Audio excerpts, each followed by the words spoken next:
사랑하는 행복한 교회 성도 여러분, 이 영상을 보시는 하나님 나라의 귀한 자녀 여러분, 오늘은 2022년 8월 2일 화요일입니다.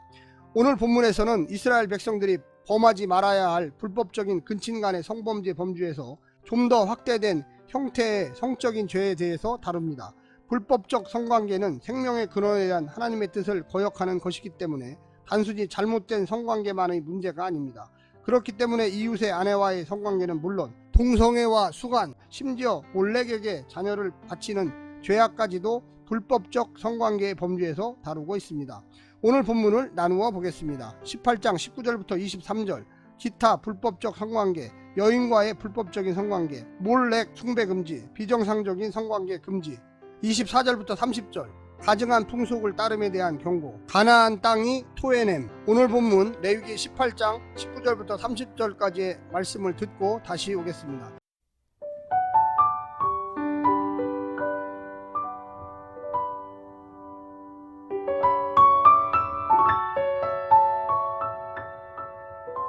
너는 여인이 월경으로 불결한 동안에 그에게 가까이하여 그의 하체를 범하지 말지니라. 너는 내 이웃의 아내와 동침하여 설정함으로 그 여자와 함께 자기를 더럽히지 말지니라. 너는 결단코 자녀를 몰렉에게 주어 불로 통과하게 함으로 내 하나님의 이름을 욕되게 하지 말라. 나는 여호와이니라. 너는 여자와 동침함 같이 남자와 동침하지 말라. 이는 가증한 일이니라.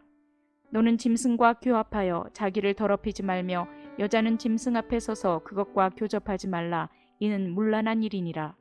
너희는 이 모든 일로 스스로 더럽히지 말라. 내가 너희 앞에서 쫓아내는 족속들이 이 모든 일로 말미암아 더러워졌고 그 땅도 더러워졌으므로 내가 그 악으로 말미암아 벌하고 그 땅도 스스로 그 주민을 토하여 내느니라. 그러므로 너희 곧 너희의 동족이나 혹은 너희 중에 거류하는 거류민이나 내 규례와 내 법도를 지키고 이런 가증한 일에 하나라도 행하지 말라. 너희 전에 있던 그 땅 주민이 이 모든 가증한 일을 행하였고 그 땅도 더러워졌느니라. 너희도 더럽히면 그 땅이 너희가 있기 전 주민을 토함같이 너희를 토할까 하노라.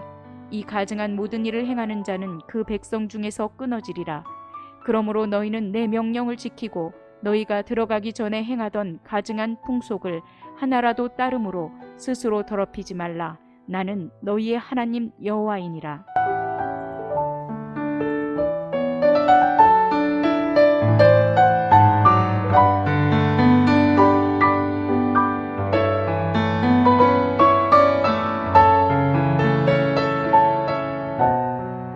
이방의 풍속을 따르는 자는 결국 하나님께서 약속하신 그 땅에서 쫓겨나게 될 것입니다.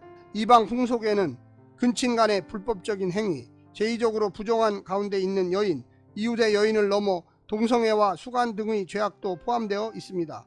고대 근동사회에서 동성 간의 성행위와 짐승과의 불법적인 성행위가 어느 정도 성행했다는 사실을 알 수 있습니다. 이런 흔적들은 바알 신화나 이집트 신화에서 등에도 찾아볼 수 있습니다. 하나님께서 허락하신 창조 질서를 무너뜨리고 생명을 잉태하는 일에 반하는 모든 행위는 하나님께서 가증히 여기시는 것입니다.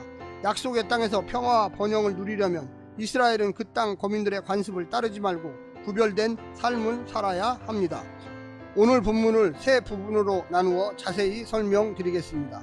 첫 번째, 성주권. 월경하는 여인과의 동침은 의식적인 정결로서나 도덕적으로 모두 부정하고 죄악된 일로 간주되어 처벌을 받았습니다. 이웃의 아내와 동침하는 죄는 두 당사자들 모두 사형에 처할 정도로 엄중하게 다루었습니다. 예수님은 마음에 음욕을 품어도 간음한 것이라고 하시면서 하늘 백성들에게 아주 높은 수준의 윤리를 요구하십니다. 하지만 사람 중심이 된 이 세상은 얼마나 이중적인지 한번 생각해 보십시오. 성희롱이나 성매매 등에도 엄격하면서도 불륜이나 성적 방종, 자극적이고 선정적인 광고나 예술에는 지나치게 관대하고 미화하기까지 하지 않습니까? 다른 어떤 때보다 더욱 결혼과 성에 대한 세상의 생각을 성경에 비춰보며 평가하고 판단하는 것이 필요할 때입니다. 두 번째는 자녀에 대한 주권.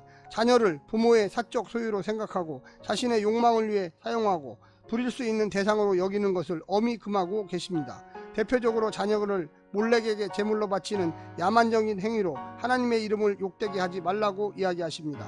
아이들이 자식 사랑으로 포장된 부모의 왜곡된 욕망 때문에 희생되는 일은 일상이 아니었습니까? 그 영역에서 신앙이 작동된다는 것은 어떤 의미일까요? 거룩한 자녀, 청지기 자녀, 하나님의 사명을 깨닫는 자녀로 키우려면 어떻게 해야만 하겠습니까? 마지막 세 번째는 땅에 대한 주권.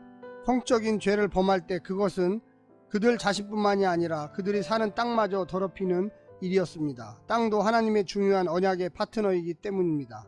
하나님은 부정한 자를 자기 백성으로 인정하지 않으시며 땅도 하나님께 순종하여 가증한 자를 그 땅에서 토해버릴 것이다 이야기합니다.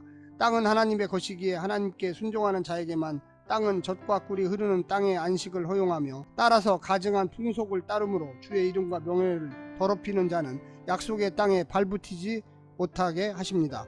부동산 투기를 재테크로 칭송하는 이 악한 세대에 당신은 그 땅과 어떤 관계가 있습니까? 사랑하는 성도 여러분, 오늘 말씀을 듣고 깨달으시고 하나님의 놀라운 축복과 은혜를 누리는 삶이 되시기를 간절히 부탁드립니다. 샬롬.